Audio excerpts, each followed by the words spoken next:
All sports, all plays. All sports, all plays. All sports, all plays. 365, we making up plays. You talking the game, get you to the days. We're high in the court, the dime in the lane. Variety topics living the same. All presentation, sports information. In the airways, taking the nation. All sport, all plays, they working your faces. Grace at the field, so tie the laces. All sports, all plays.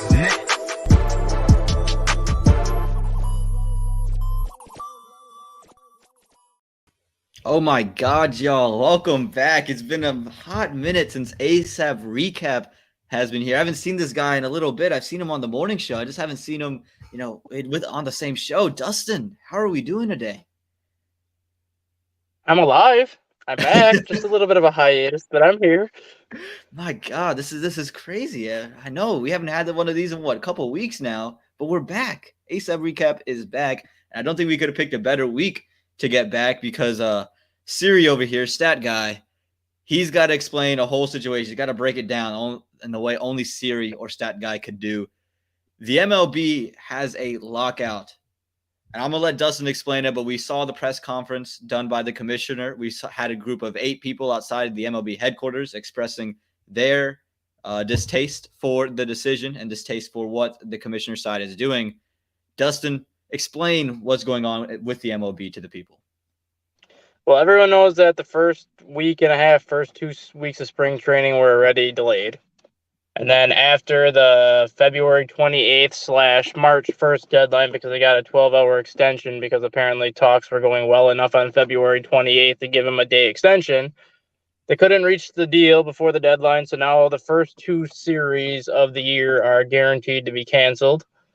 And now we're getting to the point where how many more games are going to get canceled and at what point do we see baseball this year, if at all. There's been a lot of chatter the last couple of years that the MLB owners already feel that the season is too long at 162 games as it is. So now you have a lot of the players and a lot of the players' union kind of doing a little bit of pushback, basically saying the owners got what they wanted and basically saying they never wanted the season to start on time anyways. So by doing what they did and guaranteeing that they canceled the first 2 weeks of the season, it kind of puts the owners in the spot that they wanted to be all along, where they're trying to get rid of these April games and start the season right away in May, and then just run it May through September and go from 162 games down to 140. And Jason Hayward put it perfectly. A lot of the owners view these April games as debt.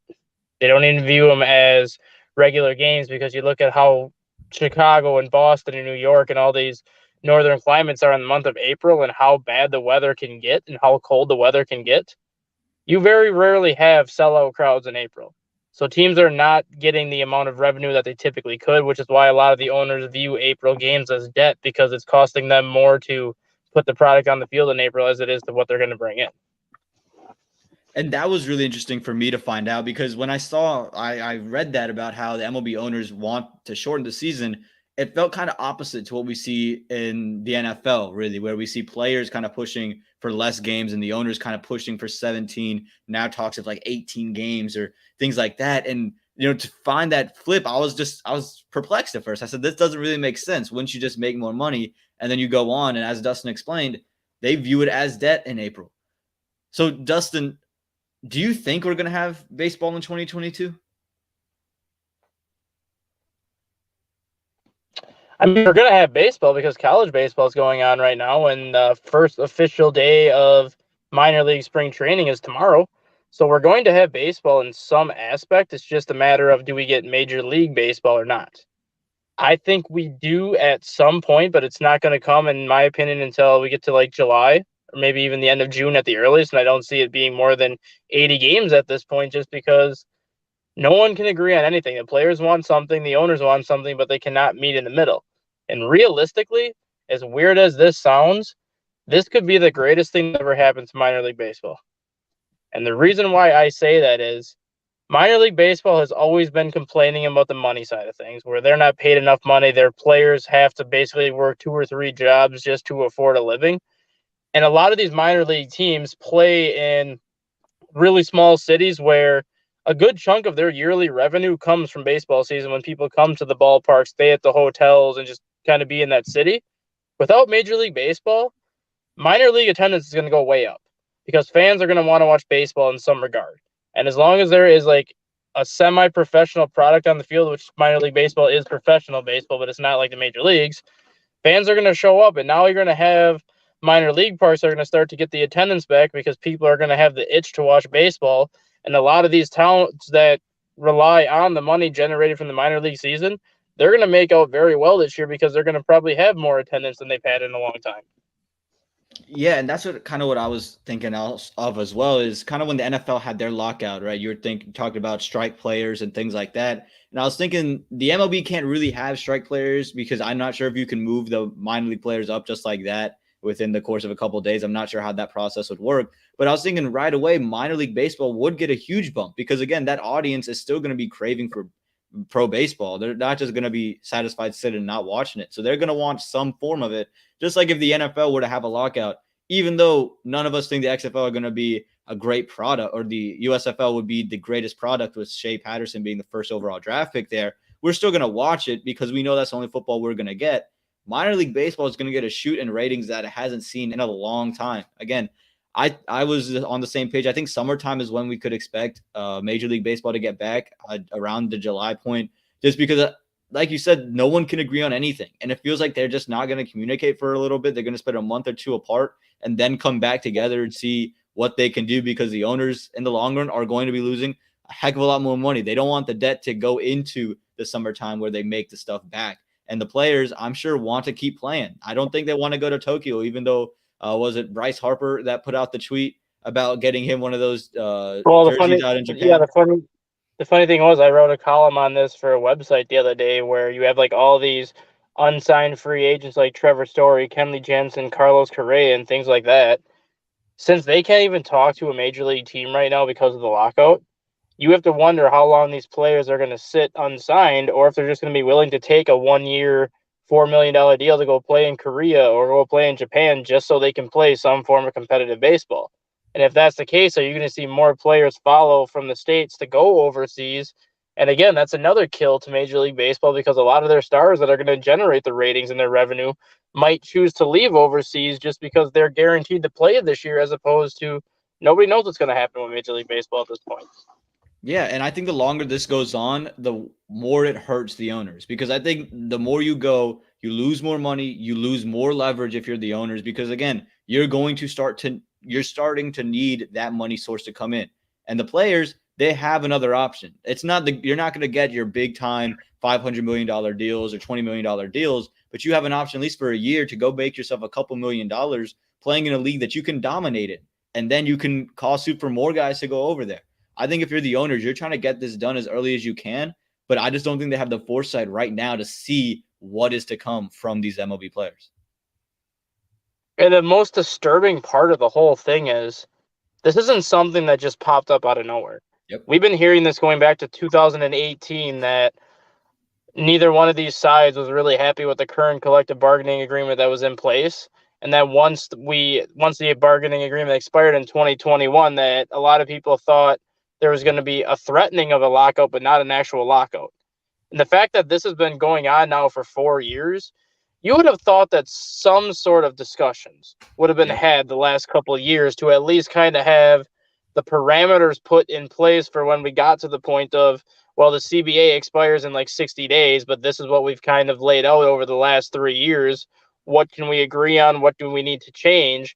So something could have been put in place. It's like they didn't even want to talk for 3 years. And then when it gets time to talking, then they get further and further apart to the point where we are right now.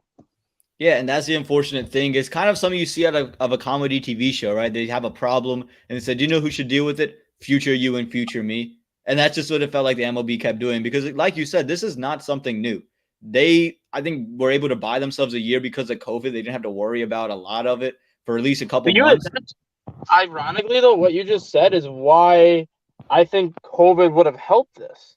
Because nobody was playing baseball for 3.5 months during COVID. What was anybody doing during that time? They were at 100%. Home working out and doing all this other stuff. You couldn't do anything. Why wasn't there Zoom meetings with the Players Association and the owners during this 3-month time? Because nothing was going on. That would have been the perfect time to get everything set up for where we are right now. I 100% agree with you. I was just about to get there. You had the opportunity. Again, if the first month of COVID, you have no idea to do it. But then Zoom is there, Skype is there, everything is there. You could have had at least the beginnings of the talk. So 2 years from that point, like we're almost 2 years from the beginning of the pandemic, just in 7 days. In a week's time, no, not a little over a week's time. We'll be 2 years from the beginning of this pandemic in terms of in the United States and the lockdown. Okay, well, you had 2 years really, or at least 3 months from this point where you had an opportunity to just talk. And then you could have had those talks last 2 years and we would not be in the position you are. And now the owners are going to end up losing a whole bunch of money because they just could not get on their horse and say, we need to talk about this and we need to figure it out. And that's why I've always said from the beginning of this whole situation that for the first time in baseball history, the players had the advantage and the players had the leverage over the owners, because you have Rob Manfred, who's the commissioner of Major League Baseball, sitting here saying baseball's in such a tough place right now. We're losing so much money, and we have been over the last 5 years. And then there's a report come out that over the last 5 years, baseball's made $43 billion in profit, which comes out to basically $1.4 billion per franchise, give or take, depending on like if a franchise does good or bad. But if you're making $43 billion in profit the last 5 years, you're not short on money and you're not losing money. It's the fact that you don't want to give players more of that revenue share because they're the ones that are getting you the kind of revenue you're getting. It's just a whole sticky situation. And again, I think Dustin and I are in agreement that it probably is going to last up until the summertime. And the longer it lasts, the less the MLB is going to like it. And the more the players are going to get something going their way. It'll be an interesting take for my Major League Baseball, and I think minor league baseball, as Dustin brought up, is going to be affected in a big way and probably in a positive way through the end of all this. But moving into, we talked college baseball will still be on. Well, right now, college basketball is going on, and we know it's March, so March Madness coming up, almost tournament time, I'm sure. We got some bracketology leagues getting through on plenty of the apps.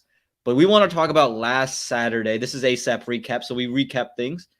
Last Saturday was a historic day for college basketball. 7 of the top 10 teams go down in one day. That's not something you hear every day, especially in college basketball in regular season play. Now, this isn't like the tournament. This is regular season. 7 go down in one day. Dustin. All the top 6. All the top 6. Which team to you had the most disappointing loss, or which team had the most impressive win? It's going to fall. The same game as the most disappointing loss and the most impressive win. So I'll kind of take it 6 through 1, and I'll save the most impressive one for last. All right. You had number 6 losing. I believe number 6, if I remember right, was Kentucky. Yes. They are number 6 in the country. They lost on the road to a number 18 team.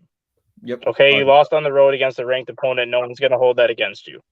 Then you had a team in Kansas who was number 4, losing on the road at number 10 Baylor. Again, no one's going to hold that. Yeah, number 5 Kansas. Yeah, losing at number 10 Baylor. Again, no one's going to hold that against you. You're on the road against a ranked opponent. Purdue was number 4 in the country. Lost at Michigan State. Michigan State may not be ranked, but it's still Michigan State. Michigan State is still a very tough place to play for any team, and they lost on basically a last-second three-pointer, so you're not going to hold that one against them.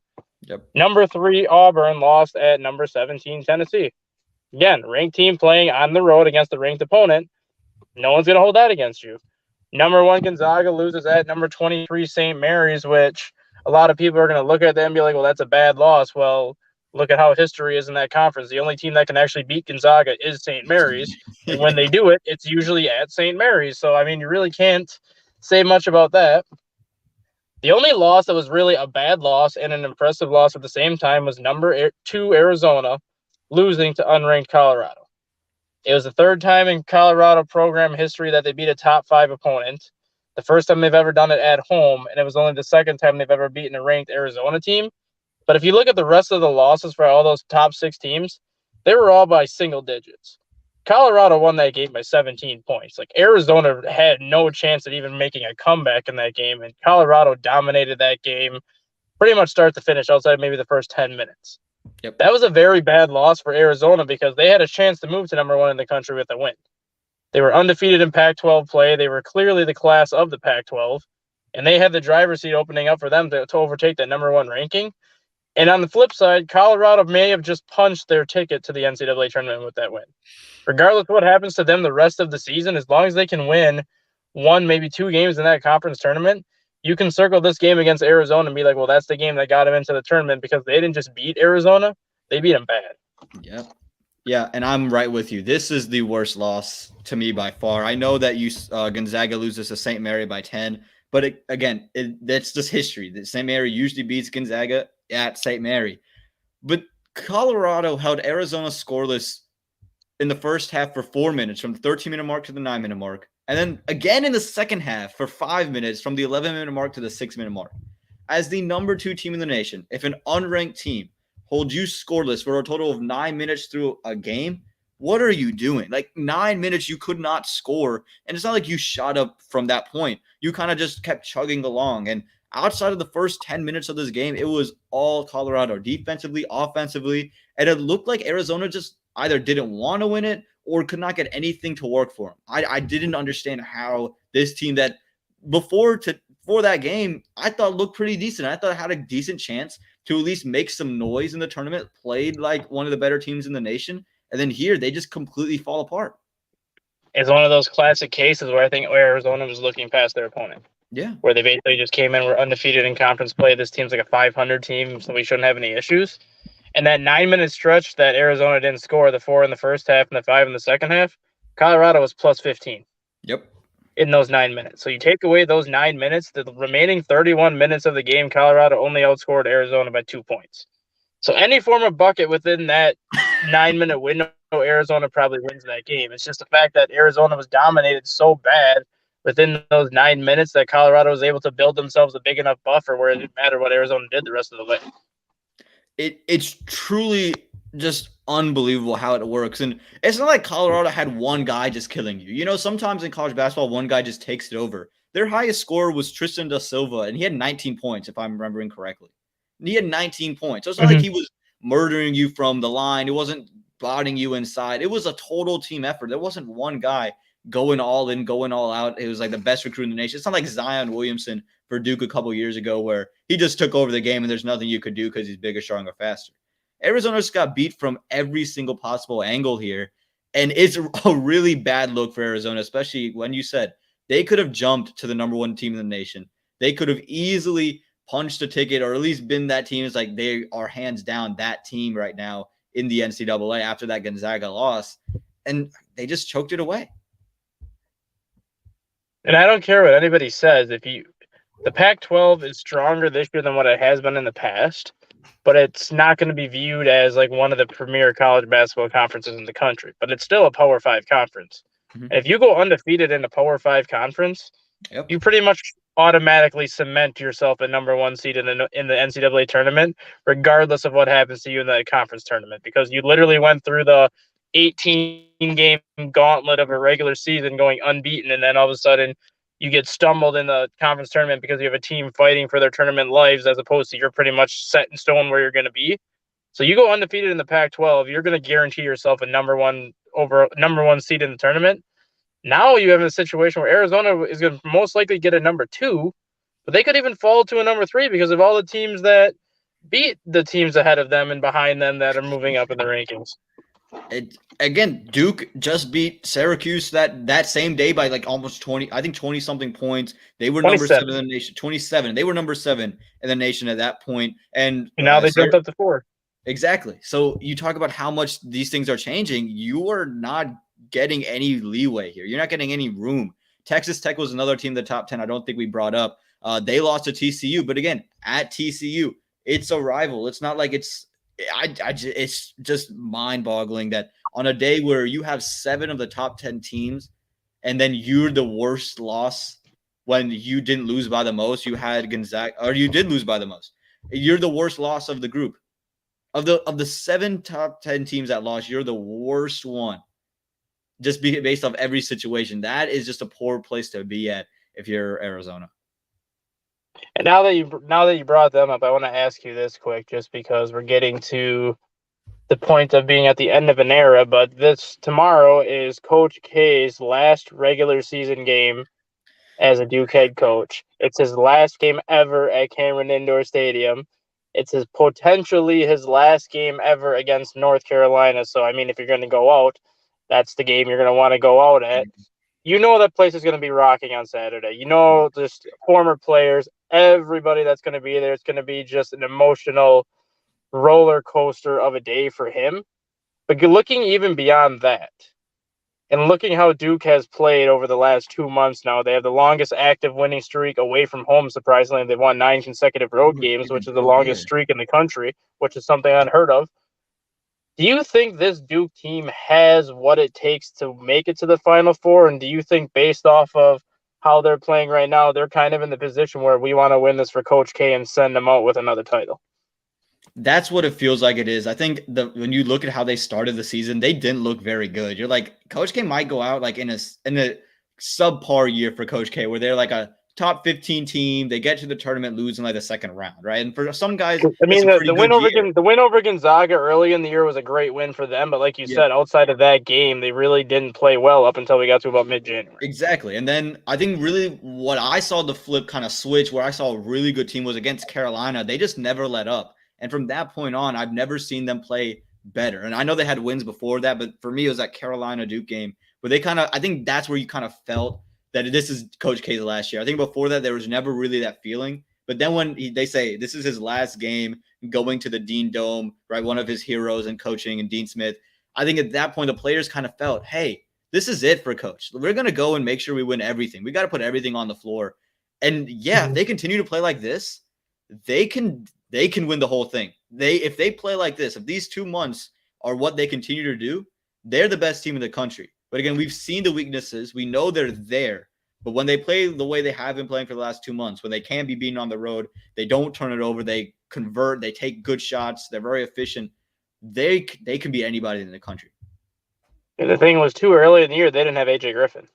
Yep. They had him, but they didn't have him. A.J. Griffin was coming back from a knee injury and really didn't solidify his role until mid-January. And then Trevor Keels goes down with an ankle injury for around 4 or 5 games, and Griffin steps into the starting lineup, and he hasn't left since. And that's another X factor that if he would have been healthy all year, who knows where this Duke team would be. They have 4 losses on the season, and 3 of them were before mid-January. The only one since January 23rd was that buzzer beater against Virginia. Yep. But take that away, this Duke team easily could be probably the number 1 team in the country if Griffin was healthy all year. Again, I think Duke fans are hoping that Coach K goes out with a bang, goes out with one more, because I think for a lot of us, he's probably the greatest college basketball head coach that we've ever seen. I know Dean Smith is in that conversation. There's a couple other guys, but at least for me, I think he might be the greatest one. And I know all of my UNC brethren and pupils are going to hate that I just admitted that. But you got to give credit where credit's due sometimes. You can't be a hater all the time. Again, 7 of the top 10 teams fall in one day. Duke doesn't fall. Go ahead, Dustin. And this is one of those situations, too, and I said this on the morning show a week or so, maybe even 2 weeks ago.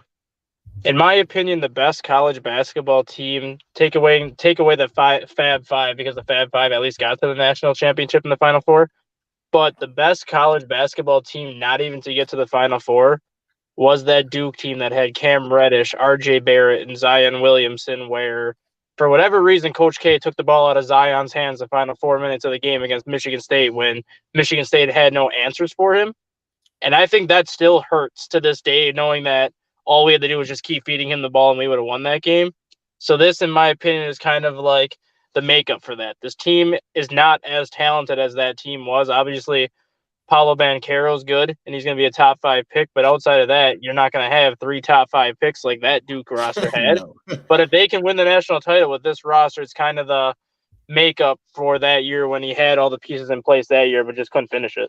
Yeah, it's kind of, for me, I've compared to like the 2011 Patriots team to the 2014 Patriots team. 2011 was, I think, much more talented, but then 2014, they were able to get it done with a little bit less. They kind of made up for a loss they shouldn't have really had. And again, I think that's a perfect example from you, Dustin, of they didn't get it done with the most talented team that didn't make the Final Four. Or did they got to the Elite Eight? No, they lost in the Elite Eight. That was the most talented team, in my opinion, that it couldn't even get to the Final Four. And that's the craziest thing about, again, you talk about Zion, you talk about RJ, and you talk about Cam, and Cam Reddish was nowhere to be found in that entire run. I was like, where's the top 5 pick here? But man, if that team had the talent to go and do it, but if this team goes and does it, I think for Coach K, he'll feel good. He said, look, I got that one off my chest, and I was able to go out with a bang. All right, we're going to take just a quick break, and we'll be back in a little bit. Whole sports all plays. Whole sports all plays. Whole sports all plays. 365, we making a plays. You talking the game, get you through the days. We're high in the court, the dime in the lane. Variety, topics, living the same. All presentation, sports information. In the airways, taking the nation. All sport, all plays, they working your faces. Grace at the field, so type the laces. Whole sports all plays. Whole sports all plays. We on top of our game. Whole sports all plays. Whole sports all plays. All right, welcome back. So we just finished talking about college basketball, and we talked about how, Coach K's last game at Cameron Indoor and the 7 teams in the top 10 who lost last Saturday, and I'm sure we'll have something to recap in college basketball come next Friday. But I want to start off now talking about college quarterbacks because we saw the NFL scouting combine come out yesterday. For a brief moment, we thought that John Ross's 40-yard dash record was in jeopardy. It is not. The official times come back. He ran a 4.28, I believe Tyquan Thornton did. But the combine is really, we look at the quarterbacks a lot, right? We talk about them. And I'm going to start off with this. I think that the combine does nothing for top prospects. To be honest, it tells me nothing more. I think the pro days are more valuable than the combine. I don't think the pro days are very valuable. Dustin, what are your thoughts on that? I think it depends on the position. I'm talking about for quarterback specifically. Yeah, quarterback specifically, no. To me, the only position the combine helps is offensive lineman and defensive lineman because it allows them to show their strength on the bench press and things like that, and their agility with like the board jumps and the cone drills and things like that that you really can't see during a regular game just because you're not doing that kind of stuff. Yep. But yeah, like running backs, wide receivers, tight ends, defensive backs, quarterbacks, and a lot of the skill positions, combine does nothing for him because you're in a controlled environment and people are telling you like exactly what routes to run, exactly what passes to throw, exactly kind of what drills to do because every single player in that same position is going to do the same drills. Versus when you get to the pro day, you're running a lot of the college offenses that you just ran in college. But there's NFL coaches that show up to these pro days, and these NFL coaches actually tell some of these players, hey, I want you to try this. Hey, I want you to try that. So they're actually getting some NFL input while they're doing NFL things in front of NFL eyes. Yeah, and really, I think for people who take the combine so seriously, I couldn't.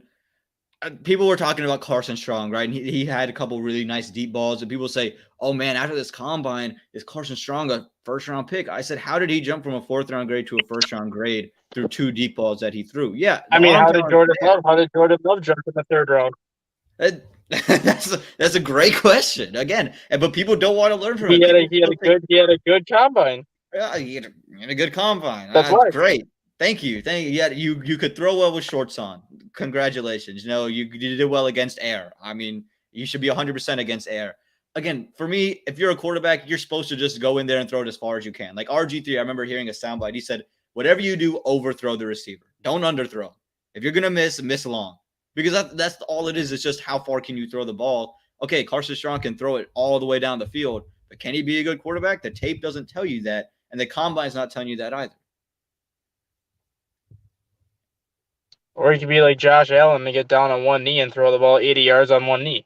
There you go. Herbert flat-footed from his goal line, throwing it 60 yards. Whatever the case is, again, I think that when we look at the combine, we put so much into it because it's televised. Oh, we want to feel like we have any control. We have no control. We have no idea based off this.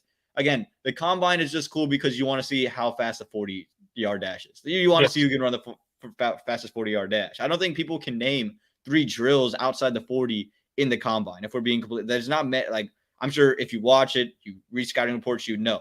But most normal people probably couldn't tell you what 3 drills are. They don't matter. It's not an important feat for me. No. If you skip the combine, I don't think it affects your draft grade. Like Matt Corral not being in the combine did nothing that affects his draft grade. Now, again, his knee, will it be healthy? That's something else. But if Malik Willis said, I'm not going to the combine.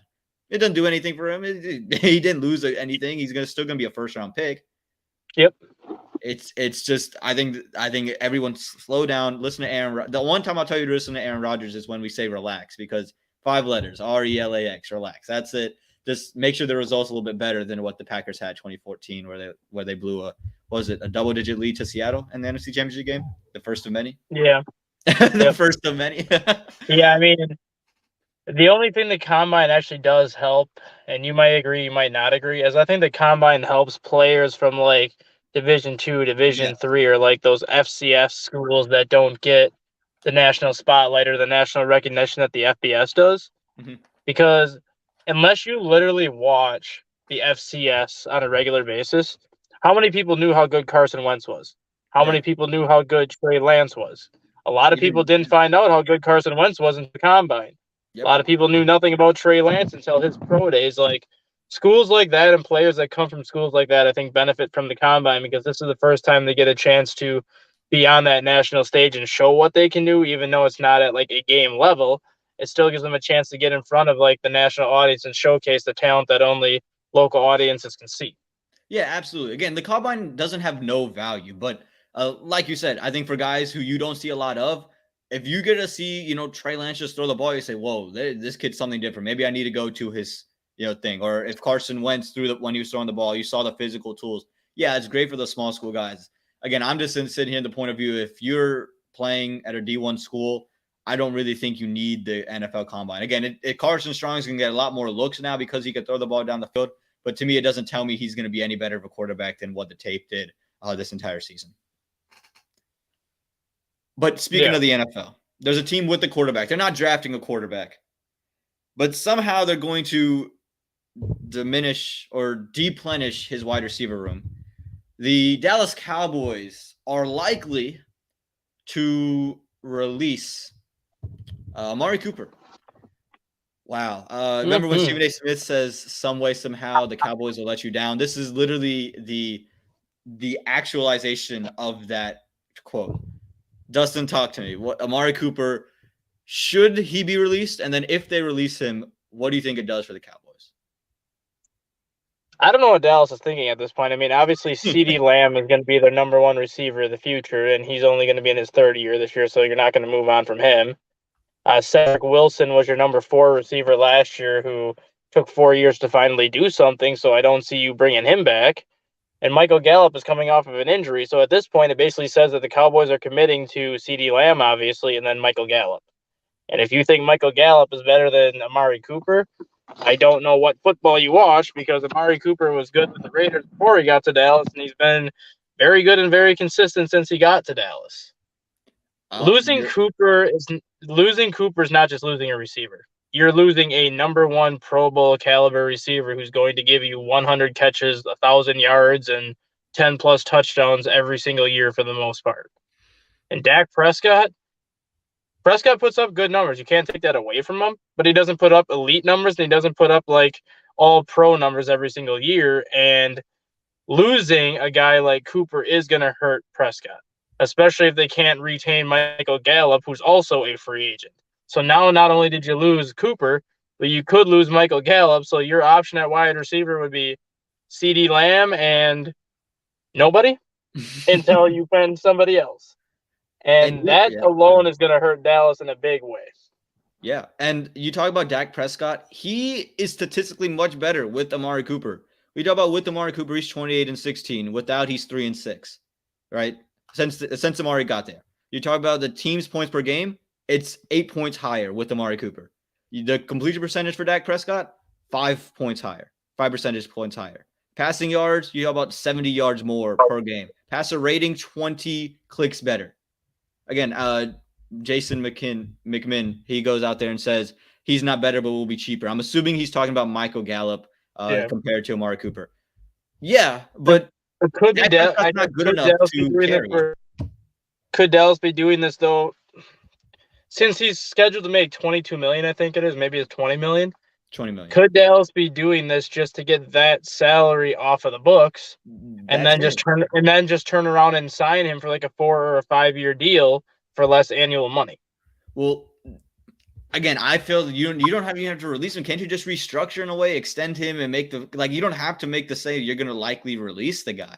I feel like they're planning to just release him, and I'm with you. Just you know that Michael Gallup doesn't have a big of an impact as Amari Cooper does, and Dak Prescott's not good enough of a quarterback to lead with just C receivers. I'm sorry, Cowboys fans. I hate to break it to you. You paid a guy $70 million in his first year to not be good enough to lead C+ receivers. And that's what he's going to have to deal with. I know CeeDee Lamb, you have to save money for him, but they did this because they're in a contract. They have no money because they're tied up to Zeke Elliott. They're tied up so much to Dak Prescott. They know they're going to have to pay CeeDee Lamb big time money. They say, who's going to be cheaper, Michael Gallup or Amari Cooper? And to Jason's point, Michael Gallup will be cheaper. But guess what, Cowboys? You're going to be much, much worse without Amari Cooper. And I guess if Cooper is basically released, he becomes a free agent for the taking. Who do you see him going to? There's a couple teams that I have in mind, but who do you think he ends up with? Oh man, he could be anywhere. And again, if you talk about teams that just love to plenish that receiver, Kansas City, I'm sure would take a look at him. I'm not who can afford him would be a different question. How much money does he make? I think the Patriots would love to go get a number one receiver for Mac Jones. I think the Bills would love to get another receiver for. I think he would go back to the AFC. To be honest with you, I think he'd go or Green Bay. I think Green Bay or Seattle in the NFC. He would just stick because you're trying to entice your quarterback to stay. And if he's willing to come for a little bit less money, you could go in there and say, "Hey, look, Aaron. Hey, look, Russ. We got another receiver for you." Yeah, I'm in agreement with you. The only team that I see him going to in the NFC, ironically, is the Chicago Bears, just because they're going to try to replace Allen Robinson, and why not replace Allen Robinson with Amari Cooper? Even if it's only a 3-year deal, it still gives you that first number one option you've had since Brandon Marshall and Alshon Jeffrey. Yep.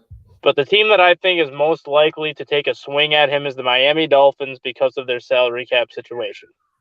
They have the most money to spend of any team this offseason. They can afford to, I'm not going to say overpay for Cooper because he is going to get his money, but they can afford to outbid anybody else for his services because they have the most money to give out. How about Jacksonville? I think Jacksonville will be another interesting team to throw out there. Get Trevor Lawrence, an actual receiver to throw to this year. Try to give him some help. Yeah, Jacksonville's intriguing. Another one, but I think in Cooper's situation, yes, it's about the money, but I think he also wants to go to a situation where he knows he has a shot to win. Yep. Miami was 9-8 last year. They just missed the playoffs by one game after starting 1-7. Plus, they have the most financial flexibility of anybody. So that right there, regardless of what's happened with Brian Flores and Stephen Ross and everything that's happened with that team last month, that situation is still a good situation with the amount of cap space they have, how close they were to making the playoffs last year. You add one or two quality pieces to that mix, and you are a playoff team that can do damage. Yep. The Bears are the Bears. I mean, they were 6-11 last year, but Matt Nagy and Ryan Pace were the biggest issues, and now that both of them are gone, Chicago still has talent to at least be a playoff contending team. They might not have the talent to be a Super Bowl contending team, but they have the talent to get into the postseason. And when Matt Nagy wasn't calling plays, Justin Fields played well, right? Like we saw him play well when Matt Nagy wasn't calling. So now you get a full season of that. It could be really exciting. Yeah, like you said, Jacksonville has plenty of money too, but they're not one of these teams that was like 6, 7, 8 wins. They were 4-12 or 4-13, whatever they were.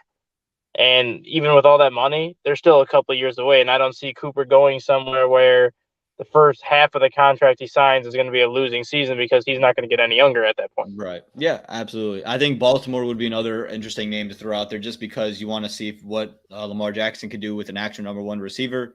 We can have our debates about Hollywood Brown all we want to, but he's not Amari Cooper. So that would be another team. Again, I mean, who knows if Hollywood Brown's going to be there?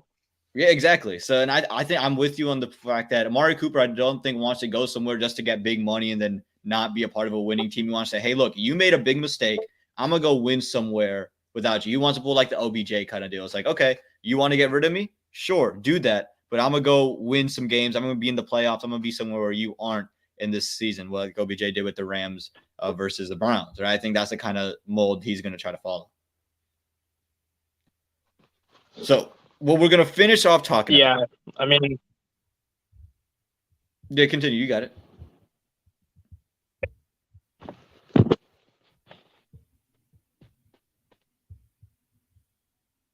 Can you hear me, Dustin? you broke up for a second. I didn't hear what you caught. Oh, no, you go ahead. Go ahead. You were going to say something. Just go ahead. No, I said, yeah, I was just going to say, like, Cooper's kind of found himself in the same situation twice. He was the Raiders' go-to receiver for 3.5 years. The Raiders were a playoff contending team when he was there, and then it just got to the point where they had one bad year and they had to cut ties because of his financial burden it was going to carry. And then he goes to Dallas. He's their top option for 2.5 years. They draft CeeDee Lamb. Dallas is a playoff contending team, and the same situation's happening. It gets to the point where he's too much financially for the team to take on, and they got to get rid of him. So he's run into the same situation twice, one time in each league. Yeah. Yeah, I think for him, he'd probably have to go and get a little bit less money to go play somewhere where he can actually win. I think he's got to learn from the fact that, okay, I made my money. You know what? Maybe just take a little bit less instead of 20, maybe 15, cut it down. Still be a number one guy, or a number two guy even, but still have a chance to win. Yep. All right, so what we're going to do is talk about a guy who does not want chances to win. He does not like winning. He is not a winner. I'm sorry, all Lakers fans. Try to tell you that when you traded for him. I thought LA had the best and worst trade last year. I thought they had the best trade for Matthew Stafford and the worst trade in Russell Westbrook. And now we're going to talk about the best trade that will happen for the Los Angeles Lakers in 2022. We'll be getting Russell Westbrook out of there because Russell Westbrook has asked the front office for a trade this summer in the offseason, or at least that is the report or the rumor. Russ, I hate to break it to you. They were doing it whether you asked for it or not. You were going to get traded, my guy. I'm sorry. I hate to break it to you. I hate to break it to Russell Westbrook too, but now the fact that he's come out and said that he wants to do it, there's going to be Los Angeles Laker fans lining up in his front yard to help him pack. Absolutely. He doesn't have to pay people to go pack. They'll volunteer. There'll be a bunch of high school kids ready to get some volunteer hours, be part of the Key Club, and go ahead and help him out there because no one wants Russell Westbrook in LA. You know who wants Russell Westbrook in LA? The other 29 teams in the NBA, because they said as long as Russell's there, they ain't winning. Michael Jordan wants Russell Westbrook in LA because he knows as long as Russ is there, LeBron ain't catching me in rings. I promise you that much. He ain't getting a 6 with Russell Westbrook in town. Look, Russell, you have not been good since you've got there. You've not gotten better. You just don't know how to function. Here's what's going to happen in my eyes to Russell Westbrook. He will get traded to OKC for a salary dump. He will get kind of like a final tour. He'll get to go back home and back to the heyday and kind of finish out his days in OKC, telling the stories of how he once played with Kevin Durant and James Harden and got to an NBA Finals. Kind of like that old man's like, back in my day, Sonny, I go into the finals with old Kevin Durant and James Harden. That's what, in my eyes, that's what's happening with Russell Westbrook. Yeah, I mean, on paper, you might disagree with me when I say this, but on paper, the Russell Westbrook trade actually didn't look that bad at first, just because he is a former NBA MVP. He is an all-star caliber player who puts up triple-double numbers.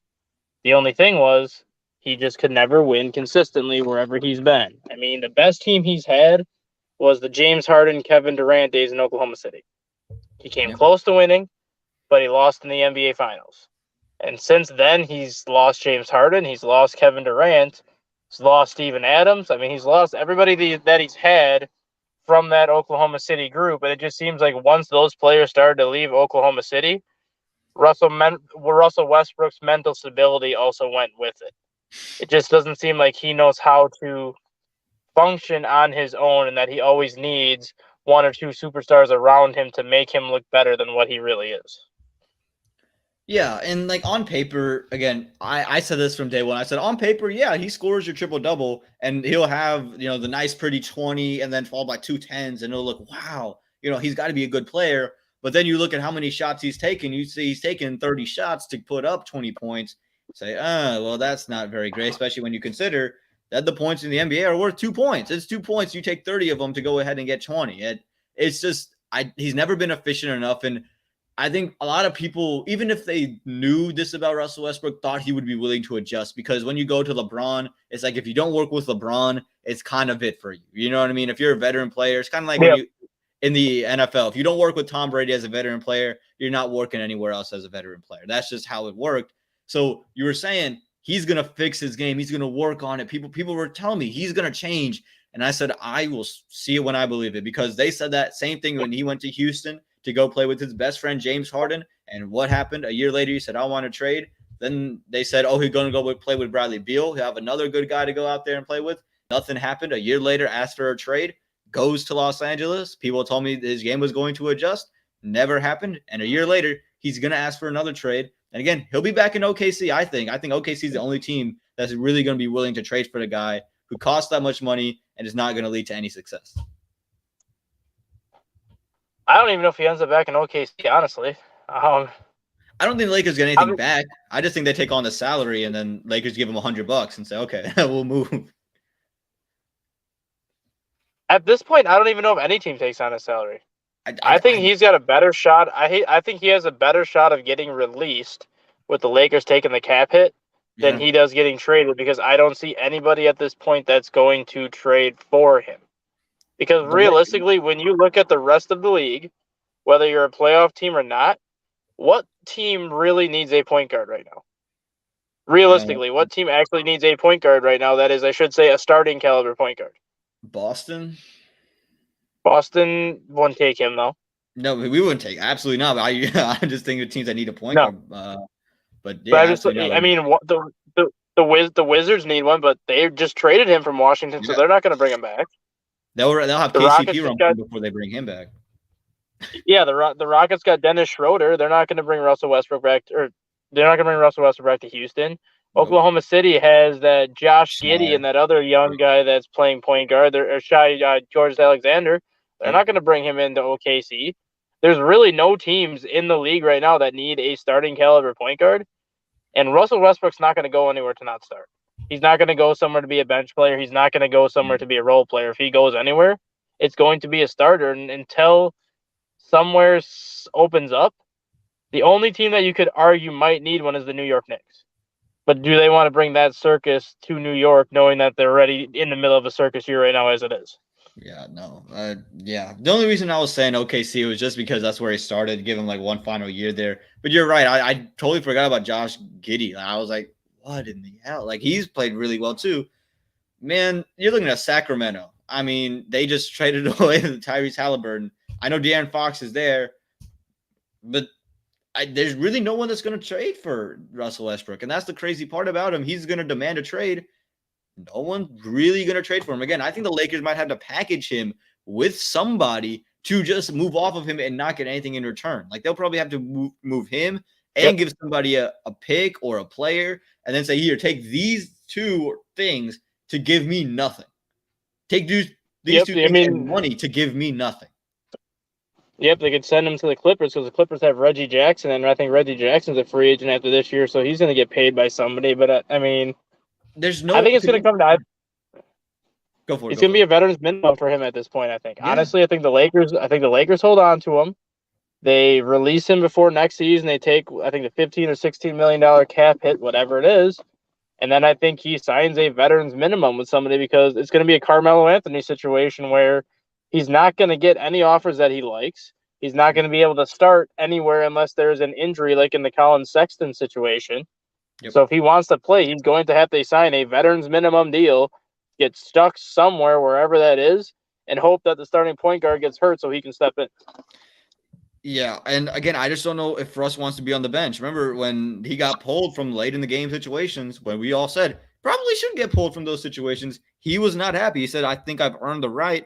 And I said, what right have you earned, in your 12-year NBA career, has it been? I don't remember how long. 12 or 13, yeah. 12 or 13, right? So he's been in the league for that long. I've never seen him really be a guy I want on the floor in the last couple minutes of a ball game. I'm sorry. During his MVP years, maybe, but only for that team, not for anybody else.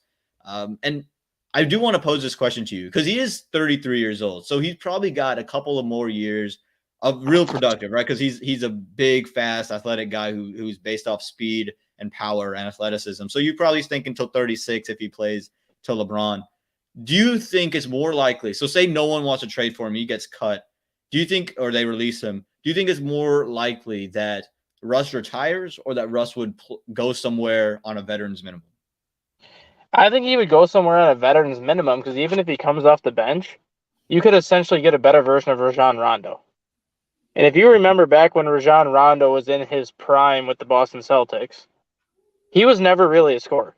He would give you like 10 to 12 points per game, around 10 assists, and around 9 to 10 rebounds. So he was giving you a triple-double, but he wasn't scoring like 20 points per game. It was 10, 12 points, same amount of assists, and the same amount of rebounds. He just did what a point guard should do to help your team win. Yeah. That's how I can kind of see Russell Westbrook shaping out if he ends up landing in a bench role. I think he could come off the bench and give you 10 to 12 points and still give you close to double-double, triple-double numbers off the bench because he's talented enough to do that. He just doesn't have the mental capacity to realize when he's making stupid mistakes. Yeah. You're a career 26% three-point shooter, which is terrible for a point guard, and you are 0 for 15 in a game shooting threes, but you still continue to shoot threes. Like, at some point, your mental stability should be like, maybe I should stop taking a three-pointer tonight. I am 0 for 15, and I am shooting 26% for my career. Dude, at 0 for 8, you got to stop. Unless you're Steph Curry, you're Klay Thompson. At 0 for 8? Nah, man. I'm sorry. What are you talking? 0 for 4, you might have to. I don't know. Do you remember that game? Yeah. There was literally like moments in the second half where I forgot who they were playing. I think it was Utah. But there was literally moments in the second half where when Russell Westbrook had the ball beyond the perimeter, all 5 defenders left him wide open because they dared him to shoot it and they didn't care. Yes.